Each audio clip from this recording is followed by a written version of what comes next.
Hey guys, so this week we're going to be talking about emotions. So let's get emotional.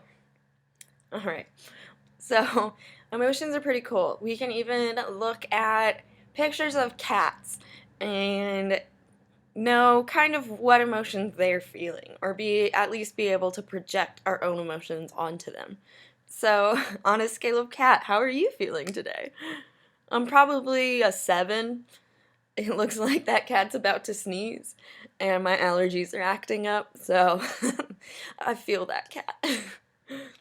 Alright, so emotion.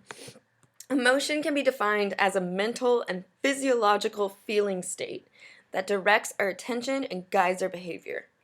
So it's mental and physiological, meaning that it's both in our mind, it's cognitive, and it's physiological. It's happening in our body. It's affecting us physically, and it is a state of being. So it's temporary.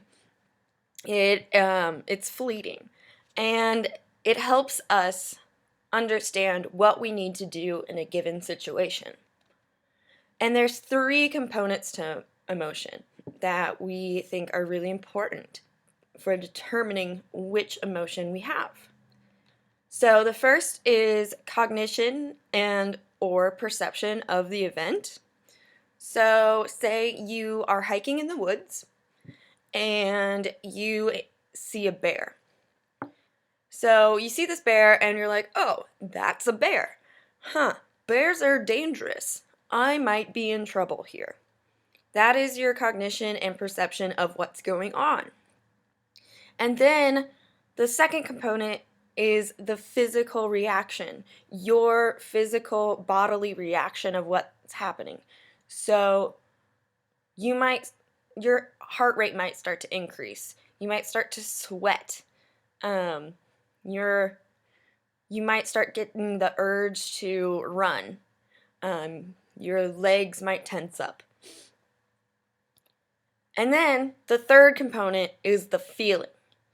Because you've seen a bear, you think you're in trouble, you're sweating, your heart's beating fast, and you're like, "Oh, I'm scared. This is a dangerous situation." And all of those together are the emotion of fear. And this will help you determine the behavior of running away from that bear as fast as you possibly can. So, we are capable of so many emotions. We have really complex emotions as well. We can even feel multiple different emotions that are nearly the opposite of each other at the same time, and that can get really confusing. In the English language alone, there's 200 words for different emotions, which is so many. But we only have 6 basic emotions. All of those words can be boiled down to these basic 6 emotions, or at least they originate from those. So what are these 6 emotions? Well, let's take a look. I'm going to show you guys 6 pictures of babies, and they're numbered, and I want you guys to see if you can determine which emotion those babies are making. All right, are you ready? All right. So you can take a second here. You can pause the video if you need to. Um, so what do you think each baby is feeling? It's very clear that they're all feeling something very different. What is number 1 feeling? What about number 2? Number 3? Number 4? Number 5? What about number 6? So number 1 is feeling surprise. So you can kind of see this because his eyes are super wide and his eyebrows are way, way up and his mouth is gaped open. This is an indicator that he has not expected what just happened. And then number 2 is angry. He has his nose all scrunched up. His eyes and his eyebrows are down and his mouth is kind of frowning a little bit. He does not look happy with the situation. And then number 3 is sadness. So her eyebrows are, I guess it's a he or she, are kind of going down a little bit, but she doesn't have that squinched nose like in anger, and she still has that frowning. She has more of a frowning mouth, and she has tears going down her face. That is sadness. What about these guys? Number 4 is disgust. Clearly did not like whatever got put in his mouth. So it's similar. He's got that squinched nose like in anger, but the mouth is different because he's got that open mouth, his tongue sticking out. He's like, ew. And then number 5 is happiness and joy. He's laughing. He is enjoying his life. And number 6 is fear. He's clearly scared. He's got those eyes all wide, just like in surprise, but he's got that frowning face, more closely associated with anger and sadness. So why are these the basic emotions?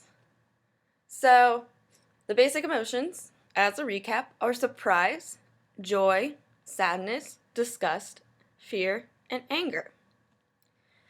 These are the basic emotions because they are the same up throughout your entire life. They don't change at all. So you have these emotions as an infant, as we can see, those babies have them, and you have these same emotions through adulthood. And every single person has these emotions. Throughout all cultures, we all have these 6 emotions. And not only do we all experience these emotions, but we all can recognize them easily. We can all see this, whatever that person is feeling, and understand it based on these 6 emotions. So classifying emotions. There are 2 basic dimensions of emotions when we're trying to classify them. So the first one is the valence of the emotion. So that's the general, like, is this a good emotion or is this a bad emotion? Just determining the goodness or the badness of whatever you're feeling. So positive valence means you're feeling happiness, joy, pleasure. So this is positive means good. Negative is more sadness, anger, worry. So negative valence would be bad emotions. Then there's also arousal. So this is the physiological activation. How much do you physically react to what you're feeling? So valence is good and bad. Arousal is how strong are you feeling that. And then affect is the overall experience of that particular emotion. So that is your state that you're in. You can think of it as that. So it's kind of another word for the emotion you are currently feeling, your affect.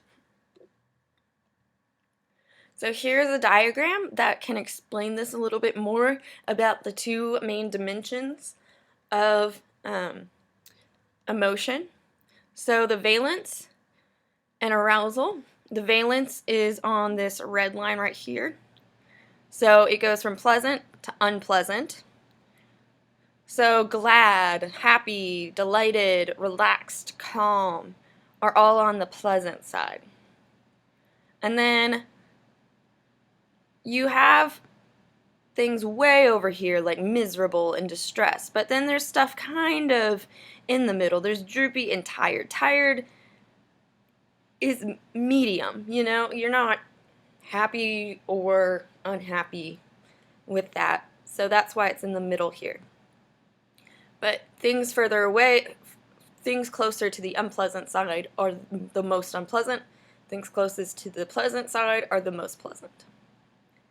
And then arousal is on this green line. So things closest to intense here are the strongest feelings.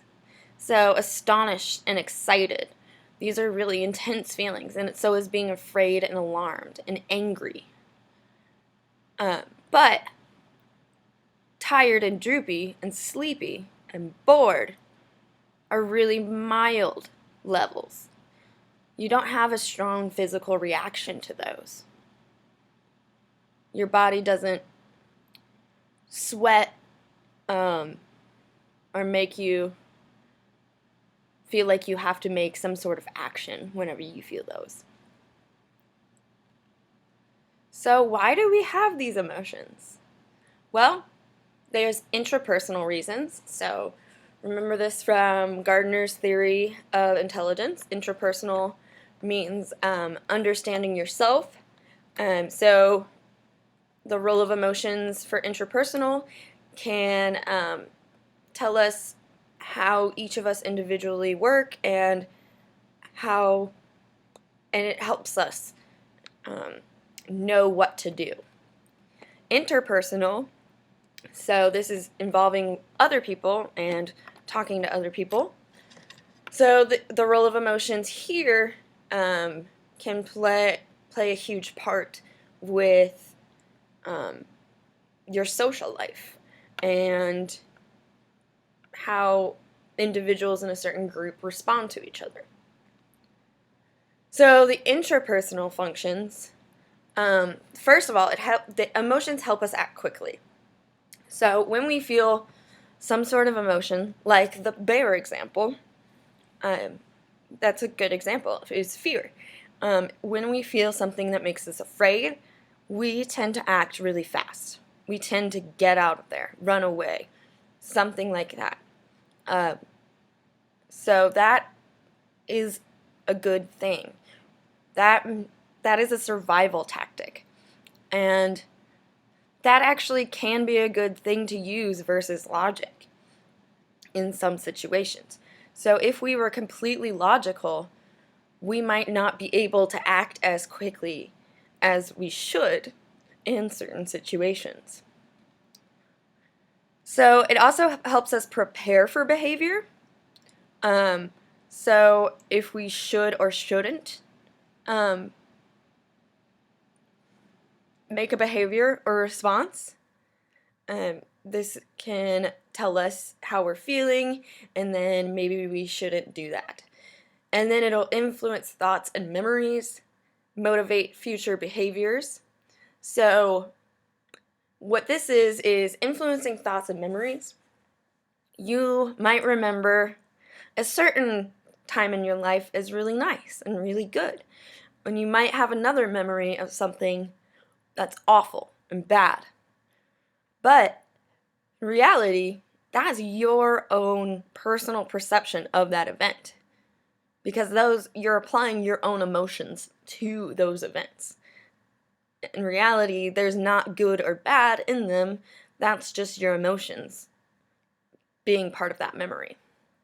And it motivates future behavior, because are you going to do that behavior again if you felt disgust? If you ate that berry and it disgusted you, will you eat another berry? Oops.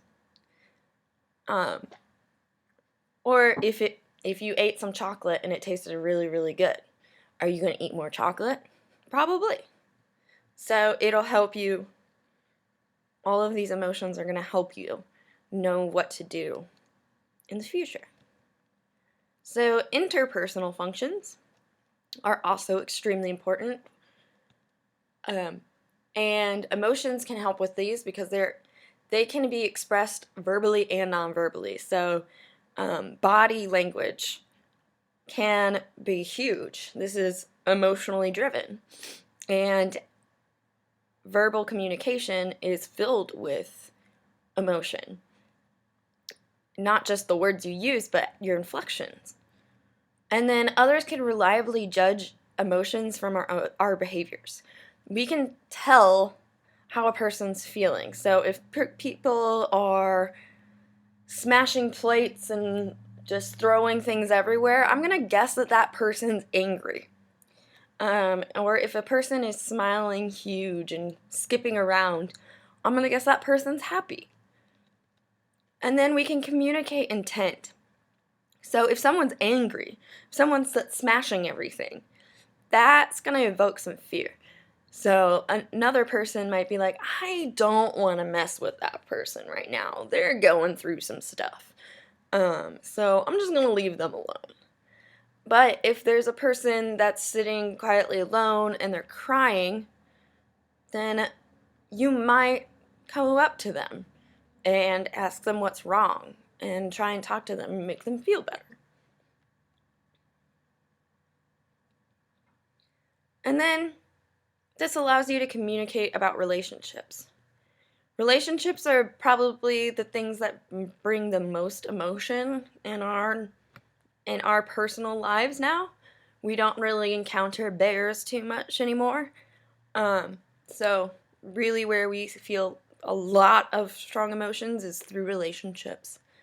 And how we communicate a lot is through how we're feeling.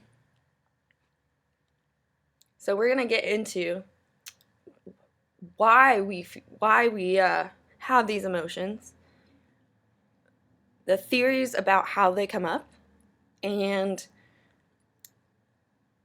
we're going to focus on two in particular. We're going to focus on fear and happiness.